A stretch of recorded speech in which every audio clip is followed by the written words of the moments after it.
Hello, this is Scott Buchanan, editor of telecoms.com, and I'm about to record the telecoms.com podcast with my colleague Ian Morris from Light Reading opposite me, and our other colleague, Hannah Newman-Smart, asked us to record some thoughts about the upcoming NetworkX event, which is also run by Informa. We're not just doing it because it's a random event. So we're just getting that in. We don't really know what we're doing. We're just going to wing it, aren't we? And we haven't even seen each other for a month because I've been on holidays. You can tell by my awesome tan. But I thought we'd just discuss one or two things that we might look forward to, one or two highlights. First one that springs to mind, and I was just looking at the agenda for NetworkX. Incidentally, I should stress, where are the dates? I can't see the dates on the website. It is 24th of October is the first day of it. And one of the opening keynotes is delivered by Howard Watson. Now, we know Howard. You've especially spoken to him lots of times. He's Chief Networks and Security Officer at BT Group. We don't know what he's going to talk about, but Ian, what would you like him to talk about? What does a Chief Network and Security Officer talk about? I don't know, probably... Well, what is there anything about the EE network or the OpenReach network or whatever that you'd like a bit more clarity on? I mean, they've been pretty upfront. Be interested to see what progress they're making, I suppose, on, you know, some of the strategic initiatives they've announced around 5G and fibre, and, you know, I think they've done a good job under him of rolling those out pretty quickly. I know the fibre stuff really falls under the remit of OpenReach and Clive Selley to some extent. But well, they're supposed to be at arm's length from BT, but really it's still part of BT. I mean, interestingly, I was at a sort of BT thing earlier in the week with the TM Forum. It was a co-hosted BT digital thing, which is led by a lady called Harmeen Mehta, who was there. She's like the Chief Digital Officer of BT. Okay.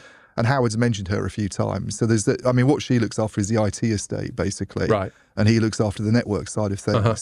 And there's a lot of talk of that, as you'd expect, about the cloud, you know, moving functions into the cloud. She is, I didn't know this before this week, but she's a massive cheerleader for the public cloud. Right. It was quite Daniel Royston-like. Right. I saw your piece saying that they're looking for a wholesale move into the public cloud. And which certainly when our mate Neil McRae was there, he was a bit more hesitant, wasn't he? He was, but then Neil, of course, was on the network side of things. And when you put the question to her at this event about, you know, what it means for running network workloads in the public cloud, she's like, well, that's much more of a decision for someone like Howard Watson. And I think that's one thing at the moment you've not seen. There's a lot of talk about doing this, and you've got a couple of big moves in the US by AT&T and Dish are the notable ones that have made quite big strides into sort of doing networky stuff with public cloud providers. But I'm not really aware of anybody in Europe who's done that in an all-in way. Yeah. And the operators still seem quite sort of hesitant to do that. This is interesting timing in a way, because there's a deal this week. We were just talking about this before we came on with our friend Erlen Prescard, who runs a little company called Working Group 2, which is a core company but run from AWS.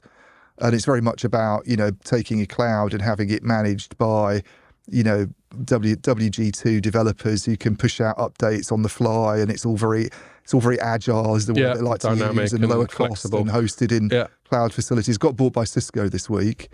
And one of the things for them has always been, how do you convince a big telco like a BT to go along and do? They like to buy, the way he's described it, is shrink-wrapped software and have it on premises and manage it themselves and tinker with it and be in control. It's quite a big cultural leap to do things in a public cloud way. So I'd quite like, getting back to the NetworkX thing, I'd be quite interested to hear his latest thoughts on that. Has he had any change of heart on this public cloud, you know, I agree. mission? I don't know. And you never know. Maybe we'll even get him on the pod there. Yeah. He's resisted attempts so far. Yeah. One thing I'll say, just to the title of his keynote. It's probably got nothing to do with any of that. Well, I don't know. It hasn't. How to deliver a secure and robust converged network. So the secure bit, we know from when he first got security officer in his title that BT's got a sort of renewed emphasis on security. Yeah. Some of that will be due to sort of geopolitical considerations. And then some of it is, I think, relevant to what you were just talking about with the public cloud. If you're suddenly just lobbing all your stuff away from your little concrete bunker at the bottom of your HQ, then security becomes a bigger deal. Completely. So, and then, and this 5G network security, obviously a lot of that is comes up in the context of geopolitical stuff to do with what 5G kit we're allowed and what we're not. Yeah, and they still have a lot of Huawei in, remember, as well. Yeah. I mean, they are taking that out and moving to other vendors. So given the pressure from governments on the exclusion of that particular vendor, maybe they need to demonstrate that they've doubled down on security while that's going on. So yeah, I think we'll have that. I think I'll wrap it up with that, other than to reflect on what mega themes might come up. So we should stress that NetworkX is a sort of combination of a mobile network, a fixed network, and I believe a cloud event. Telco with cloud. A lot of IoT stuff and other things thrown in. A bit of IoT, so it's a bit of an all-in thing. And on the mobile side, obviously we've had 5G for a little while. I've noticed that they've actually, I don't know if this is the first time they've done it, but they've actually got a 6G summit. Okay. So 5G is so passé now. Yeah. We can talk about 6G, and I think it's fun to write about 6G, partly from a journalistic point of view, to be sceptical and go, well, we don't know what it is yet. What are you going on about? Yeah. So there's that, and then from the fixed line side, I mean, it's still going to be things like sort of the economics of fibre rollout and all that sort of thing, I would have thought. So I think hopefully, Hannah, that's enough for you, because we have got a podcast to record as well. So those are just some brief thoughts on what we're looking forward to at the NetworkX event, which is in Paris. And on the first day of it is the 24th of October. A lot of big names, we should say, probably as well. Not obviously there's Howard, but I know there's quite a few. Go ahead. Any others spring to mind? Yes, one I can throw in there now who's doing a keynote on fibre is Marie-Noël. I was going to mention her, yeah. So we met her, we last saw her at the French Open. Yeah, so she's basically like Orange's CEO for Europe, and she's doing a session on fibre rollout, which is obviously been a really important part of Orange's strategy over the last few years. And maybe I'll get a chance to argue the toss about Brexit with her again. You can do that, but she's, I mean, to have those two and people of that on that kind of level is a few others just to list that are at top level on telco side. We've got Enrique Blanco, who's the CTO of Telefonica. Who else is jumping out?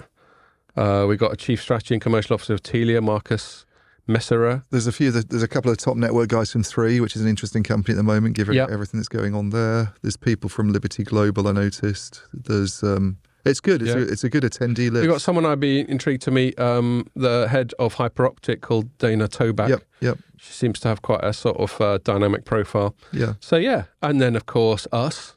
We're there. And Omdia. Daria's going to be there. Are we doing a pod from it? I think we are, and we may. Yeah, we'll see. We line up. We always do a pod from there. Yeah. So okay. Look, we'll leave it there. It's in Paris, 24th of October. We'll see you there.